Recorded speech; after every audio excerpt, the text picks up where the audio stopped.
cœur de la ville côtière de Monastir, en Tunisie, nichée entre mer et Palmeraie, se trouve un ensemble architectural discret mais chargé d'histoire, les bungalows du palais présidentiel. Conçus dans les années 60 par l'architecte franco-tunisien Olivier Clément Kacoub, ces bâtiments faisaient partie intégrante de la résidence officielle du président Habib Bourguiba, figure fondatrice de la République tunisienne.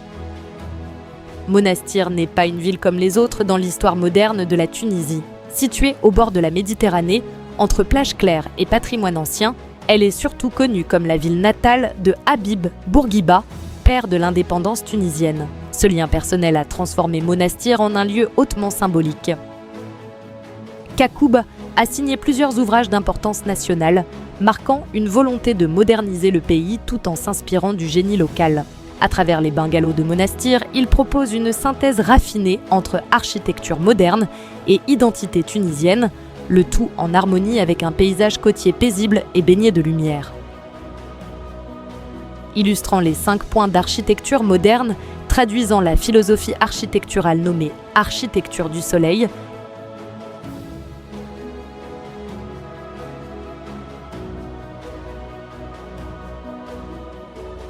les 5 villas distanciées les unes aux autres se situent sur une parcelle ouverte sur la mer du côté nord. Leur implantation respecte le relief naturel du site et offre une vue dégagée sur la mer.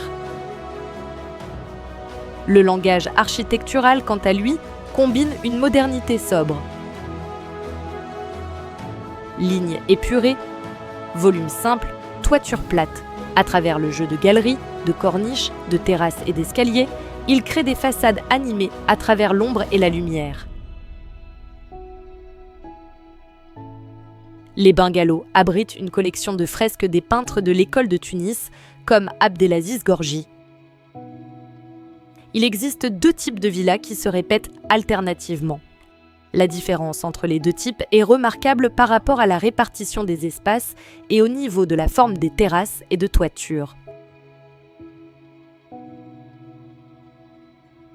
Un parallélépipède collé à la première villa constitue un restaurant commun pour les 5 villas.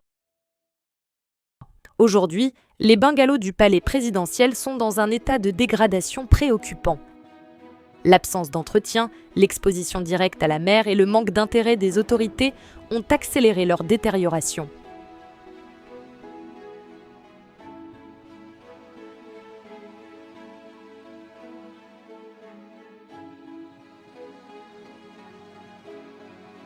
تاريخ وذوكم يقعدوا تاريخ كانوا الاستغلال نتاعهم كيفاش كاكوب لي زاني 62 61 60 يعطي تاريخ بنيانهم لي 7 القوه نتاعهم اركيتكتور لي 7 تابلو نتاع جونجي كان دنيا قصر رئاسه كل ما يتقسمش مي امال كيفي لو مال صار اني زاد نقدم ما نقعدش نغزر له فساد الور اني وقتها نمشي في اون زون دانيماسيون اي كورنيش راه روحي كيما قراعيه وحبيب واحد دي ريستورون دي كيوسك كان تشوف البروجي نتاع فرج معتوق تعرف شي خارج ب 60 متر على البحر افيك دي كيوسك اون ستركتور ليجير في نفس الستركتور نتاع كاكوب قهوه وريستورون واحد كل فيلا حاجه ولا نعطيهم اني المعهد الوطني للتراث بعد يقول لي ما عنديش امكانيات ميزانيه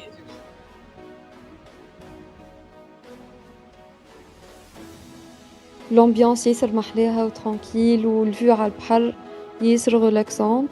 لو بالي est très agréable ونجي هكا كل صباح نعمل فوتينغ وكل. اما لي فيلا ما همش لاهين بيهم وناقصين دي سباس وين نقعدوا نرتاحوا.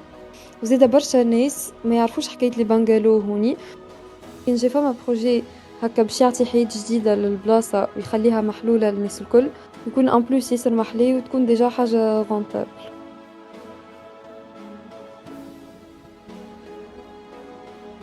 المشكلة في تونس سكو ما نعرفوش نعطيو قيمة الباتريمون اللي عندنا منه. لي بانجالو متاع مستير معناتها كونسيبسيون مزيانة برشا في بيريود حلوة برشا من تاريخ تونس، اما اكترا توا مطيشين معناتها سكواتي على ليميت ما حد موليه بيهم لا قاعدين ندخلوا منهم فلوس باغ لو توريزم لا نجموا نستغلوهم نجموا يوليو برشا فازيت من دي اسباس ديكسبوزيسيون نجموا يرجعوا دي بانجالو يتكريو بور دي توريست.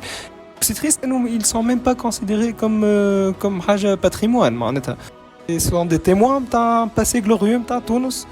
وان شاء الله نفيقوا ونفهموا قيمه لي باتيمون هذوك با فورسيمون كاين لي بانغالو نتاع ميستير مي برشا فازات اخرين وستيب باي ستيب كيما قلت لكم تتحسن علاقتنا مع الباتريمون باتيم تاع تونس.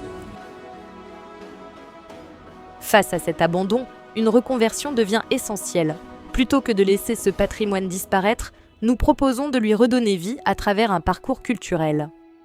Ce parcours redonne vie au lieu tout en créant un lien vivant entre passé, création contemporaine et expression artistique. L'objectif est clair, valoriser le patrimoine en respectant son authenticité tout en l'inscrivant dans une dynamique durable et ouverte sur la société d'aujourd'hui. Une rampe longe les bungalows, dessinant une promenade qui relie les différents espaces du projet. Ce parcours guide le visiteur jusqu'à la mer, où il se prolonge par une plateforme flottante, un lieu de pause et d'évasion pensé pour profiter des vues marines, se détendre et admirer le coucher du soleil dans une atmosphère paisible et inspirante. L'idée est d'attribuer à chaque bungalow une nouvelle fonction, capable de réactiver l'espace tout en respectant son histoire. Ces nouvelles fonctions ne se limitent pas à l'animation culturelle, elles introduisent également une dimension commerciale maîtrisée, capable de générer une activité économique locale sans pour autant dénaturer l'esprit du site. 2 des anciennes villas deviendraient des espaces d'exposition temporaire accueillant des artistes et des créateurs tunisiens. Un autre bungalow serait transformé en musée dédié à l'histoire du site et à l'architecture de l'époque post-coloniale. Un 4e se convertirait en café culturel, lieu d'échange, de lecture et de rencontres.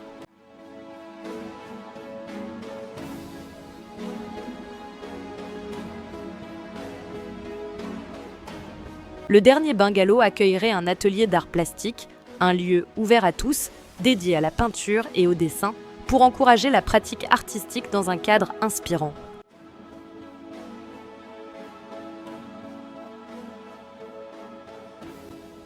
Quant au volume en parallélépipède, il serait réexploité comme restaurant, offrant une expérience culinaire dans un cadre architectural remarquable face à la mer. Préserver, c'est plus que restaurer. C'est comprendre, réinventer et transmettre. En redonnant vie à ces bungalows à travers de nouveaux usages, nous offrons à ce lieu une seconde existence, ouverte à la culture, à la création et au partage. Ce projet n'est pas une fin, mais un début, celui d'un patrimoine vivant, porté par la mémoire et tourné vers l'avenir.